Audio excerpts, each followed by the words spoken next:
नमस्कार, स्वागत है आपका टीवी 24 नेटवर्क में और मैं हूं अजय सिन्हा। पूरे देश में एनआरसी लागू होने वाला है, यह बयान असदुद्दीन ओवैसी ने दिया है। पूरे देश में एनआरसी लागू होने वाला है। दरअसल एसआईआर लाया गया। एसआईआर यानी स्पेशल इंटेंसिव रिवीजन। एसआईआर लाते ही विपक्ष ने तमाम विरोध किया। बिहार में, पश्चिम बंगाल में एसआईआर लागू किया गया और बहुत से ऐसे नाम सामने आए जो फर्जी तरीके से वोटर लिस्ट में जुड़े हुए थे। यानी बिहार में और पश्चिम बंगाल में इसका बड़ा असर चुनावों में देखने को मिला कि किस तरह से किसी के दो बार नाम, किसी का ऐसा नाम जो व्यक्ति मृत हो गया है वो भी शामिल, और घुसपैठियों के नाम भी एसआईआर लिस्ट में सामने आए।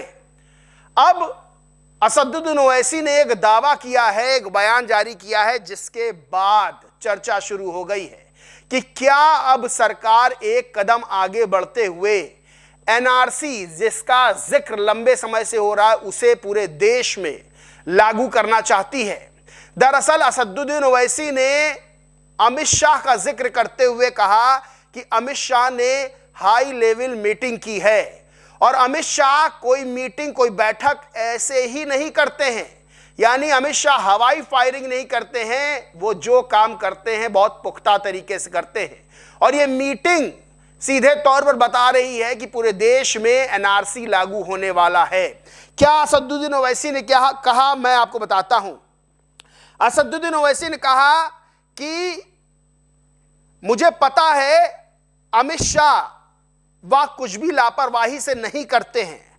अमित शाह अगर कोई मीटिंग करते हैं तो वो कच्चा काम नहीं करते हैं और ना ही हवा में फायर करते हैं। मुझे शक है कि वो फाइनली एनआरसी लाना चाहते हैं। उन्होंने ये भी कहा कि मैं गलत भी हो सकता हूं, लेकिन आखिरकार इसका नतीजा एनआरसी हो सकता है। एनआरसी यानी नेशनल रजिस्टर ऑफ सिटीजन्स।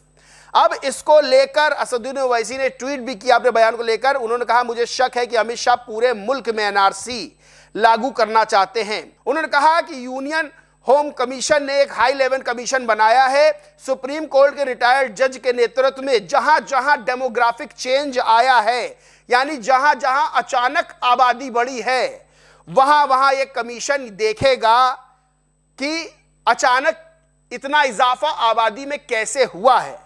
वहीं उन्होंने कहा अमित शाह ने मीटिंग ली और कहा कि जहां जहां की एसआईआर में जो नाम एक्सक्लूड हैं उनको भी चेक करेंगे। शाह अगर मीटिंग उन्होंने ली है तो वो कोई कच्चा काम नहीं करता, वो हवाई फायरिंग नहीं करते, कुछ ना कुछ प्रोग्राम बनाकर काम कर रहे हैं। मुझे लगता है कि फाइनली वो एनआरसी यानी नेशनल रजिस्टर ऑफ सिटीजन्स लाना चाहते हैं। वहीं उन्होंने तेलंगाना सरकार से भी कहा कि वो वहां के लोगों के लिए परमानेंट रेजिडेंस सर्टिफिकेट की मांग करते हैं, और सीधे तौर पर कांग्रेस सरकार और विपक्षी बीआरएस पर भी निशाना साधा और कहा कि अगर कांग्रेस सरकार कोई कदम नहीं उठाती, तो तेलंगाना में कांग्रेस सरकार है, नहीं उठाती है तो बाद में शिकायत मत करना जब गरीबों के नाम वोटर लिस्ट से हटा दिए जाएं।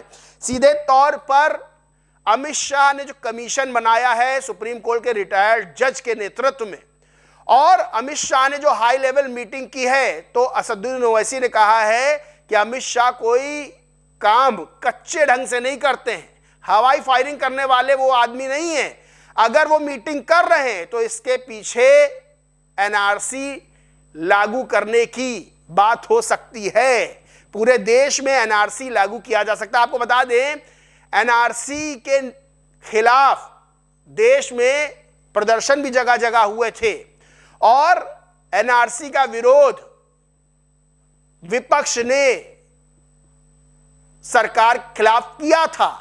विपक्ष ने कहा था एनआरसी लागू नहीं होना चाहिए, लेकिन एनडीए सरकार पूरी तरह से प्रतिबद्ध है कि एनआरसी लागू किया जाएगा। जब एसआईआर आया तो उसका भी विरोध हुआ, बिहार में भी हुआ, पश्चिम बंगाल में भी हुआ, लेकिन एसआईआर मजबूती से लागू किया गया और देखा गया कि कहां कहां फर्जी नाम वोटर लिस्ट में जुड़े हुए हैं और उसके बाद उन नामों की छटनी की गई। बहुत सारे नाम हटाए गए। पश्चिम बंगाल में और बिहार में भी अवैध घुसपैठियों का मुद्दा बड़ा चर्चा में रहा कि किस तरह पश्चिम बंगाल में अवैध घुसपैठिए, अवैध बांग्लादेशी आए हुए हैं और उनके वोटर आईडी कार्ड ही बन गए। अब उन सब की छटनी, और अब पश्चिम बंगाल में जो बीजेपी की नई सरकार है, शुभेंदु अधिकारी मुख्यमंत्री हैं, अवैध घुसपैठियों को वापस भेजने का काम किया जा रहा है। यहां तक कि शुभेंदु अधिकारी ने कहा अवैध घुसपैठियों से अब बीएसएफ निपटेगी, अवैध घुसपैठियों को बीएसएफ के हवाले कर दिया जाएगा। आपको सबसे बड़ी बात यह भी बताएं कि पूरे देश में असम ऐसा राज्य है जहां एनआरसी लागू हो चुका है। अब एनआरसी क्या है वो भी मैं आपको बताता हूं, मोटा मोटा आपको बताता हूं कि एनआरसी है क्या आखिर।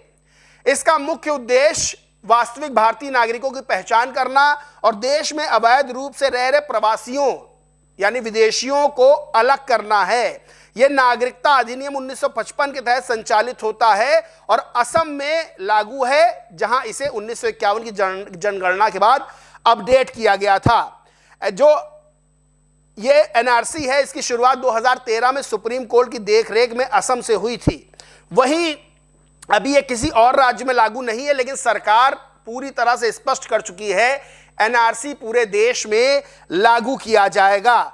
बड़ी बात यह है कि भारत अवैध घुसपैठियों की समस्या से जूझता रहा है। खास तौर से आप देखेंगे तो पूर्वी हिस्सा यानी पश्चिम बंगाल की तरफ अब इन घुसपैठियों को निकालने में बड़ा रोल, अहम रोल अदा कर सकता है एनआरसी। एक रजिस्टर बाकायदा तैयार होगा और रजिस्टर में उनका नाम होगा जो भारत के नागरिक है, और जो नहीं नागरिक हैं उनको बाहर निकाला जाएगा। बड़ी चीज यह है कि जिन भारतीयों का नाम इसमें सूचीबद्ध नहीं होगा उन्हें घबराने की जरूरत नहीं, क्योंकि उन्हें भारतीय नागरिकता साबित करने के लिए पुनः अवसर, मौका दिया जाएगा। विपक्ष एनआरसी का विरोध कर रहा है। असदुद्दीन ओवैसी ने जो बयान दिया है वो बड़ा बयान दिया है कि अमित शाह यानी सरकार अब एनआरसी पूरे देश में लागू करना चाहती है। अमित शाह ने हाई लेवल मीटिंग की है, हाई लेवल कमीशन बनाया है, और अगर कमीशन बनाए, अगर मीटिंग हुई है तो फिर ये जो डेमोग्राफिक चेंज हुआ है पश्चिम बंगाल में, तमाम दावे भी सामने आए कि किसी जगह अचानक से जनसंख्या बढ़ी, किसी जिले में, किसी जिले की मार्केट में अचानक से दुकानें बनी और वहां पर मुस्लिम आबादी जो कम थी, कभी 40% हुआ करती थी, 70% तक हुई है। यह अचानक से डेमोग्राफिक चेंज कैसे हुआ, यह अचानक से इतनी ज्यादा मुस्लिम आबादी कैसे आ गई? इसके पीछे भी तर्क दिए गए कि यह जो आबादी बढ़ी है अवैध घुसपैठियों की वजह से बढ़ी है। कई अवैध घुसपैठिए मिले जिनके पास आधार कार्ड तक मिले हैं, और यह देश की सुरक्षा के साथ बड़ा खतरा है कि कोई विदेशी नागरिक आता है, वो अपना फर्जी आधार कार्ड, वोटर कार्ड बनवाता है और यहां की नागरिकता हासिल करता है। सीधे तौर पर यह देश की सुरक्षा के लिए खतरा है। अब ऐसे लोगों को एनआरसी के जरिए यानी एसआईआर पहला वार आप मान सकते हैं, और एनआरसी ये पूरा पुख्ता वार होगा उनके ऊपर जो अवैध घुसपैठिए हैं, और इसको लेकर सरकार लगातार काम कर रही है, विपक्ष भले ही विरोध कर रहा हो। तो असदुद्दीन ओवैसी ने जो दावा किया है, जो बयान दिया है, उसके बाद एक चर्चा शुरू हो गई है। लेकिन सबसे बड़ी चीज यह भी है कि असदुद्दीन ओवैसी ने अमित शाह की ताकत को माना है और कहा है कि पश्चिम बंगाल और बिहार में पैच, और कहा है पश्चिम बंगाल में जिस तरह से ममता बनर्जी की हार हुई, वो अपना बूथ हार गई, और जिस तरह से तमिलनाडु में स्टालिन की हार हुई, यानी बहुत ज्यादा विपक्ष के पास भी अब कुछ बचा नहीं है। ऐसे में सरकार, क्योंकि बीजेपी की तरफ से आरोप लगाया जाता रहा कि ममता बनर्जी घुसपैठियों की बदौलत लंबे समय तक सत्ता में रही हैं, और अब जब घुसपैठियों को वोटर लिस्ट से बाहर निकाला गया तो ममता बनर्जी के हाथ से सत्ता निकल गई। तो सीधे तौर पर जहां अवैध घुसपैठियों पर सरकार प्रतिबद्ध है वार करने के लिए कि इनको बाहर निकाला जाए, देश से खदेड़ा जाए, तो असदुद्दीन ओवैसी ने भी ये बड़ा बयान दे दिया है कि हाई लेवल मीटिंग जो अमित शाह ने की है वो मीटिंग ऐसे ही नहीं की है, पूरे देश में एनआरसी लागू करने की तैयारी हो गई है। इस पूरे मामले पर आप क्या सोचते मानते कमेंट करके जरूर बताएं। वीडियो अच्छा लगा हो तो लाइक करें, शेयर करें और चैनल को सब्सक्राइब नहीं किया तो सब्सक्राइब करके बेल आइकन जरूर दबा लें। धन्यवाद।